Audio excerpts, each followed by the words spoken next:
We're carrying out our captain's orders. What do you want? We made a mistake last time, and we're working hard to rectify it now. We don't have time for anything else. Surveilling the IPC executive Topaz, ensuring that she stays put at the Reverie Hotel during her time on Penacony. We've got the right one this time. So that's it. They were the pair who were after Firefly at the time.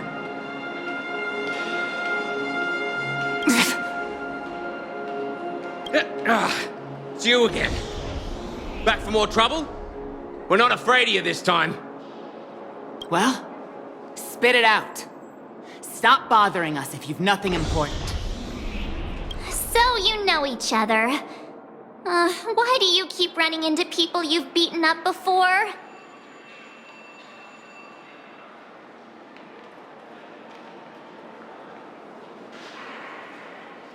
That's right. We're investigating a murder for the family. Can we speak to your captain about the case? Well... Hey! The security officer instructed everyone to shut their traps before he returned from Dream's Edge. What murder? You'd better stop spouting nonsense. Yeah, that's right. We have nothing to report. Please leave. Looks like they're not going to cooperate. But they did at least tell us that the captain is at Dream's Edge. Why don't we just look for the security officer then? It's probably Gallagher, the one she mentioned, right? I was wondering what all the commotion was. Huh. Oh, it's you guys. Welcome. Since you made it here, what can I do for you? Hello, Mr. Gallagher, sir. Judging from your tone, it sounds like you were expecting us. Miss Himiko, you're too polite. There's no need to call me sir. Mr. Gallagher, you even know my name. Of course I do. You folks are from the legendary Astral Express, and honorable guests of the Watchmaker. I had an encounter with this lady in the golden hour. I remember that little silver-haired girl was there too. I'm sorry for what happened to that kid. This is also the reason why we've come to visit you, Mr. Gallagher. The Express can't just overlook the death of that child. So we've decided to help the family get to the bottom of it, in the hopes of getting justice for her. The Nameless involved with the family. What an unpredictable twist of fate. Why? What's wrong with the family? It's nothing. On Penacony, everyone loves the family. No matter how much one resists the beautiful dream, when the time comes, they too will find it hard to let go. Who wants to leave a warm nest? Just idiots, little kids, and inebriated fools. Mr. Gallagher seems to be getting at something. You got it wrong. I'm not. You want to discuss the case? Sure, come with me. This is not a good place to talk. Let's go elsewhere.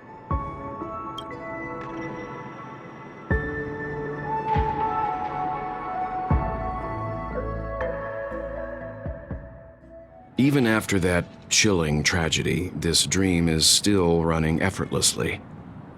Other than the family of the Harmony, it's hard to imagine any other power in the universe that could sustain a building of such magnitude.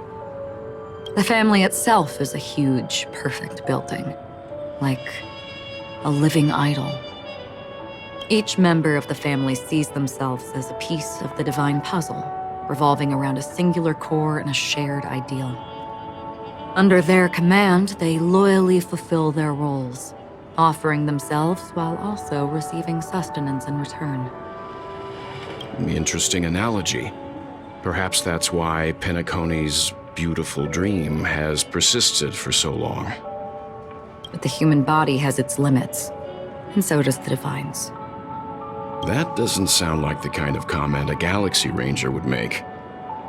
Just pointing out the facts. Mr. Yang will definitely have a better sense of what's going on than I do. Why do you say that, Miss Acheron? The beautiful dream is crumbling. But not because of a particular eon, a particular faction, or a particular visitor. Its collapse stems from a certain inevitability of human nature. The family refuses to acknowledge this, and it has ultimately backfired and become a catalyst. As people immerse their souls in the dreamscape, where consequences and pain cease to exist, and only ease and pleasure prevail, they draw closer and closer to necrosis. Regardless of the perceived bliss, death looms as the inevitable conclusion. Also, this necrosis will diffuse and spread. One piece of the puzzle's mutation will eventually cause the entire building to shake, break, and crumble. In the end, the dreams that people built in the name of freedom became the cage that imprisoned them. I'm sure you've gained a lot from this trip, Miss Acheron. Are you willing to share your findings with me? Of course. That's if I remember.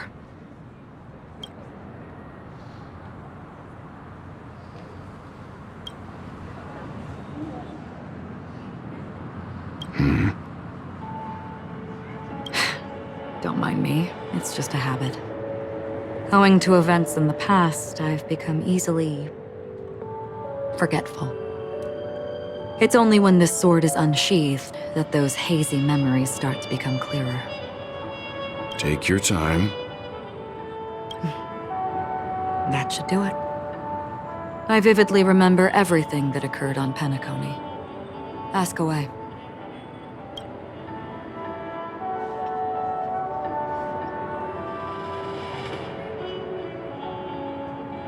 The moment of daybreak. I've heard that's where the Dawn Factory, which processes the foundation of the dreamscape, is located. Behind the dreamscape's song and dance stand many imagination factories.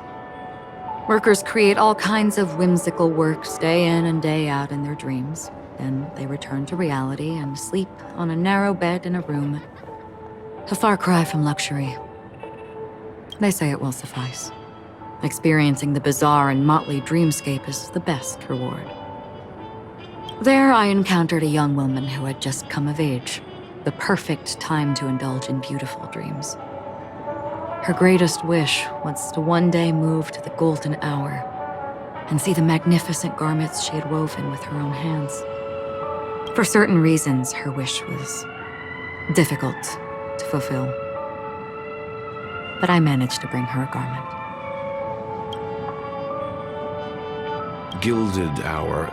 It's said to be Penacony's currency center.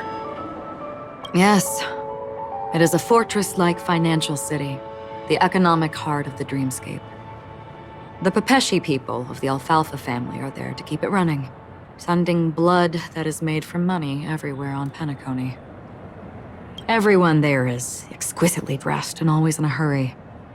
The greatest wish of the local Pepeshi people is for their future generations to work in the Gilded Hour. I've never met anyone who is willing to talk.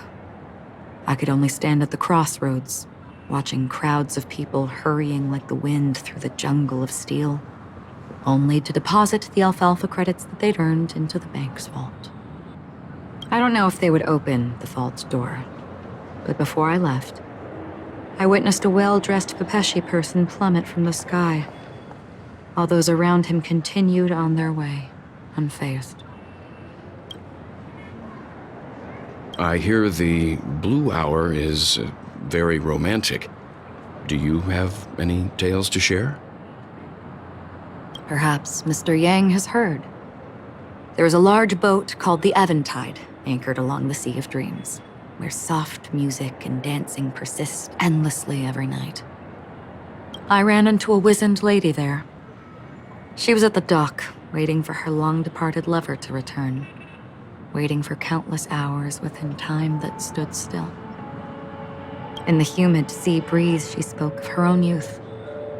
Like many who desired wealth and love, they came to Penacony to pursue their dreams. Alas, her lover's consciousness was lost in the dark depths of the Sea of Dreams. Finally, she suggested we continue our conversation on a boat in the shallows. I agreed and boarded the boat with her. But she never said anything. Her eyes absent-mindedly gazing at the horizon for what seemed like forever. Finally, we retreated to the beach. The dreamscape of chic, luxury, and consumerism, the moment of dusk. My companions have been there too. Then you all must have seen those who are attempting to realize their dreams. Or have realized them, scattering money as if it were dust and betting it on all or nothing. Everything has a price, and everything can be bought or sold. Even dreams themselves. I saw an Intellitron there, who was preparing to auction himself. When someone wins a bid under stipulated periods and rules, he would do the buyer's every bidding, becoming that person's very possession. That Intellitron had been auctioned off 12 times, and I participated in his 13th. That was the grandest banquet I had ever attended. But never again did anyone cast another glance at him. This time around, there were no successful bids for him.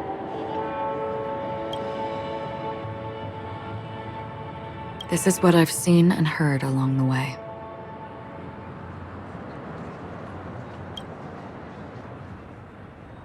Someone once said to me, Penacony wasn't like this a long time ago, nor should it be. I've traveled through the reality and dreamscape of the planet of festivities, watched the tides of night rise and fall when time stopped for people, where the spirits of the rich and impoverished remain forever fixed on their own scales. This is why I think the collapse of the beautiful dream is inevitable. There might be a way to change everything. Perhaps. But if this is indeed the world that people desire, if this is precisely why life chooses to slumber, should we still seek to change it?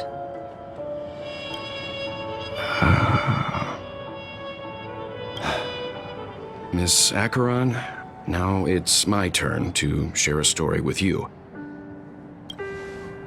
There was a man from my homeland who, at a time when the world was grappling with deep, unhealable pain, made a choice. He wove together the dreams of everyone in the world, linking people's dreamscapes, and shouldered this burden himself. From this, he created a giant, a spiritual atom. And since that moment, the giant stood between heaven and earth, becoming the pillar of the world's existence. As a price, those who found it hard to move forward, who could not advance, forever lost their future. They slumbered in a dream, devoid of disaster and pain, living out their days peacefully in the man's created utopia. And it is because of the wishes of those people who wished not to awaken that this spiritual atom became unbreakable. And yet, you stand here right now, which also means that man failed. Because people must always move towards the future. Even if human weaknesses make them pause when they truly cannot move forward, humanity will eventually seek a way to save itself. And that man, he was never a failure. Like everyone in that world, he etched the possibilities of human nature into his heart. He was the sun chaser of legend, soaring towards the sky and embracing his final victory with his fall. He ascended to heights uncharted, only to come face to face with the sun, a place not visited by anyone before. His wings would melt because of it, only for him to fall into the sea. And after that, countless others would surpass him, soaring to even greater heights. A fitting metaphor for the Nameless's trailblazing spirit. Thank you, Mr. Yang. I know what you wish to confirm. The universe has innumerable similar, yet different worlds. In these worlds, there are innumerable people who look alike, yet don't. I, too, have embarked on journeys, encountering old friends with familiar faces on different worlds, witnessing their destinies follow paths similar to mine. So I will tell you, even if not completely similar, the story you just told, it overlaps with my past. And within that abyssal dream, I ended that man's life. Alone.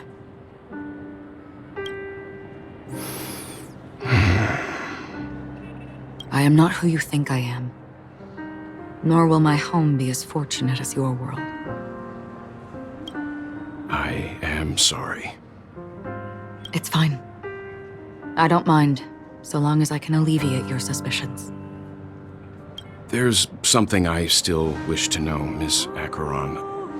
Under that representation of the hunt, exactly what sort of power is it that has motivated your solitary journey thus far?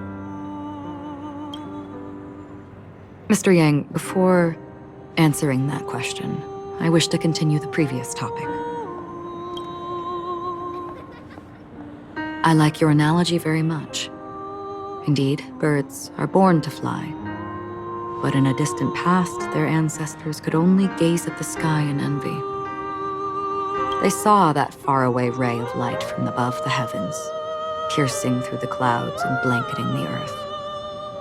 And so, time and time again, generation after generation, the birds spread their wings and took to the sky, attempting to touch its ceiling, all because the sun was there. Then, what if the last bird finally soars into the sky, only to realize that the end of the light is not the sun, but darkness?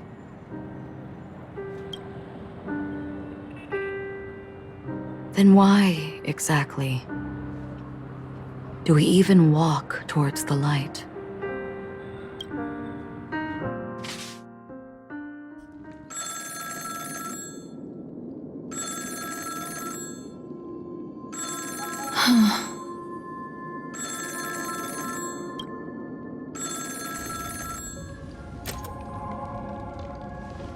Long time no see. Having fun on Penacony? Acheron? This voice, it's not Constance. Could it be her companion? Though I don't know exactly what you are, or what you're up to, my bullets will find you. Until then, you best find a casket store on Penacony and ask the owner to reserve a good quality casket for you, imposter. Imposter? I see. She gave my whereabouts to someone who's tracking Acheron too. Who are you? Huh? Did I make a mistake? Who the heck are you? I'm the Garden of Recollection's memo keeper. Not bad. This is the kind of tough challenge I like. You that imposter's bodyguard? Never mind. It's fine. I'll leave a round for you. So get that forehead clean and wait for me. I don't know what you're talking about, but you know Acheron, the Galaxy Ranger, yes? I have something to ask you. Are you asking me to write your will? Sure. Go ahead. Not quite. I only want to ask, how exactly did she become a Galaxy Ranger? She's clearly not a path strider of the hunt, but you are. aren't you? Tell me, what's Acheron's deal? Sure. Heck, never thought I'd come across an ally. What a stroke of luck. Well, I'll be on Penacony soon.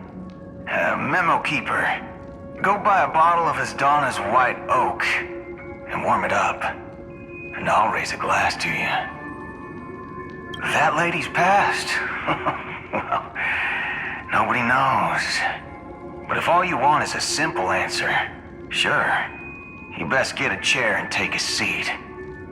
That woman, named Acheron, is an emanator who should not exist.